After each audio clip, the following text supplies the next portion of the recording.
Ndokuchinganzai zvakare vana vaMwari pachirongwa chedu chemazuva ose kunai pastor. Toda kutenda nemi munoita kuti chirongwa chirambe chienderera mberi. The more we receive questions, the more our program stays alive.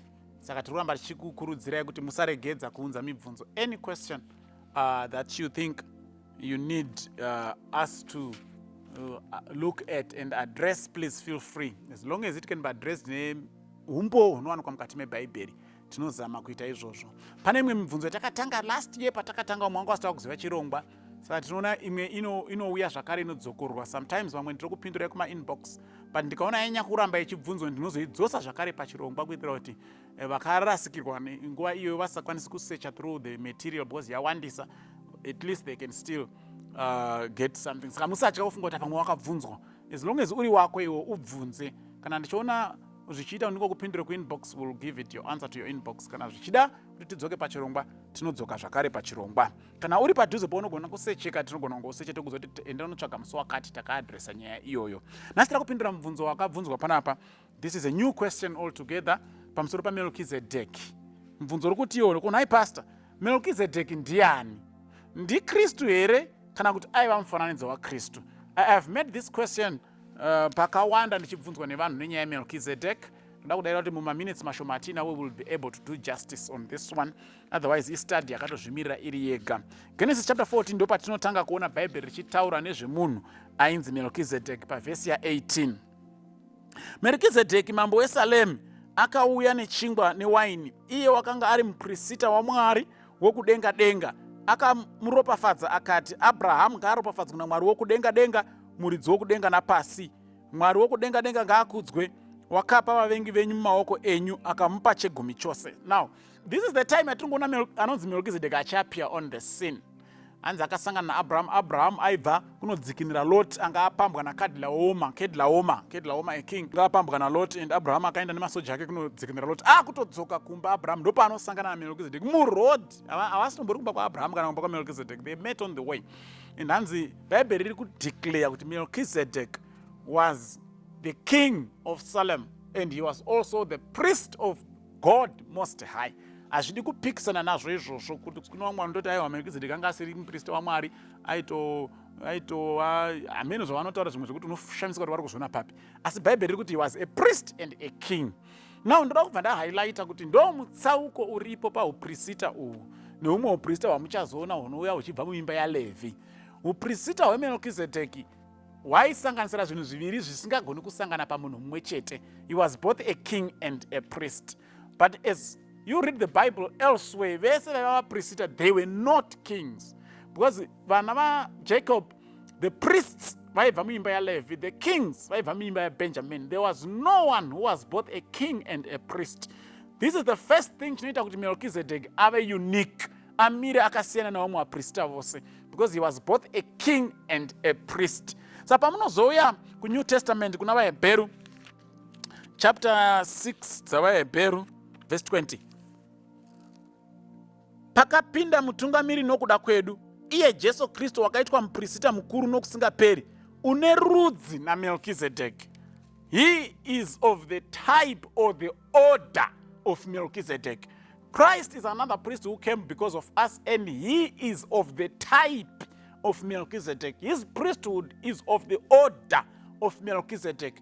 Uprista wa Jesu Kristu hausi weorder yaLevhi. Uprista wa Jesu Kristu ndewe order yaMelchizedek. Saka matozvoona kuti Melchizedek haasi Jesu, but Jesu akatora uprista hunofanana nerudzi rwechiprista chaMelchizedek.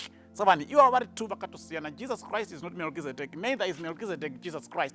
Melchizedek was the king of Salem and also a priest of the Most High God. So Melchizedek aiva mambo ari muprista. Jesu Kristu ari kunzi akatora uprista akava muprista, but kwete hunobva muimba yaLevhi, iye aiva muimba yaJudha, but hwake uprista ndeweorder yaMelchizedek. Verse 1 yachapter 7 tinzwa kuti nemhaka yezvakadaro, nekuti Melchizedeki uyo mambo weSalemu, muprista waMwari wokumusoro-soro, wakasongana naAbhurahama pakudzoka kwake andouraya madzimambo akamuropafadza. Abhurahama akamupawo chegumi chezvose. Iye pakutanga ari mambo wokururama kana zvichishandurwa, uyezve mambo weSalemi ndokuti mambo worugare, asina baba, asina mai, asina madzisekuru, asina kutanga kwamazuva kana kuguma kwoupenyu, asi vakafananidzwa nomwanakomana waMwari unogara ari muprista nokusingaperi. So Melchizedek, no parents, no mother, no father, no birthday, no death day. Kwete kuti zvaisavapo, Bhaibheri riri kungoti he has no known father or known mother. He has no known date of birth. He has no known date of birth of place of death. Why? Because takangomupiwa achisangana naAbraham road, and that was it. Hapana pangu patinozoona futi Melchizedek. Saka zvinofanana kudii naKristu. Jesus Christ is eternal. He has known date of starting to exist. Jesu haanzi akatangira apa akaperera apa, because he is eternal. He has been there from eternity and he is going into eternity. Ndokusaka tisina date of birth ne date of death raMelchizedek. We don't know when he was born, we don't know when he died. Saka uprista waJesu Kristu hunofanana neuprista waMelchizedek because huri eternal. Number 1. Number 2, Melchizedek hatina kumbodzwa kuti aiva mwana waani. Haisitsika yeBhaibheri. Bhaibheri kana richitiintrodusa macharacters anobva ratudza kuti aiva mwana waNhingi, aiva mwana waEnoki, aiva mwana waFaresi, aiva mwana waJudha, aiva mwana waBoaz. But Melchizedek hatiudzwi nezvemaparents ake. We don't know his father, we don't know his mother. And the priesthood of Jesus Christ also, we don't really say Christ was the son of so and so because he's the son of God. Saka zvinopa advantage kuuprista waKristu because haugoni kuhupomera uchinanganidza dzinza rake kuti rari riri nemaweaknesses aya kana kuti chii, because uprista waJesu Kristu haubvi kuvanhu but uprista hunobva kuna Mwari. Saka ndosapo ari kuti hwakatinakira uhu. Christ is a priest after the order of Melchizedek. Chechitatu chinofananidzwa nacho Kristu naMelchizedek. Melchizedek was a king and a priest, and Jesus Christ is the only other person kurarama panyika pano apa akatakura matitles iwo ari maviri. He was both a king, the king of kings, and also a priest. Chapter 7, chapter 8 is talking about Christ's priesthood. Saka Jesu Kristu uprista hwake huri kunzi hwakatorera order yaMelchizedek, kwete order yaLevi pazvinhu zvitatu zvandatsimbidzira. But Levi, Melchizedek haasi Jesu Kristu, neither is Jesus Christ Melchizedek, but vanhu ava vanofanana patype of their priesthood, kuti is the only priesthood isina mavambo nemagumo, is the only priesthood which cannot be traced its origins to a certain genealogy. It is the only priesthood whereby we are assured that he who is the king is also our priest. Hence our salvation is sure. Because mambo haifana kutiroverera, ndiye zvakare muprista wedu. Saka our salvation and forgiveness is given and definite.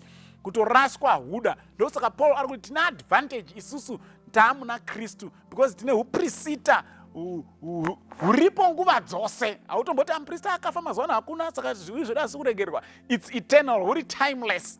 And mambo wacho ndiye priest futi, saka it's given. Zvivi zvedu zvinoregererwa. Saka ndokufanana kuripo pakati paKristu naMelchizedek. He was a human being akatorarama Melchizedek who carried both titles. Jesus Christ akararama semunhu, he carried both titles.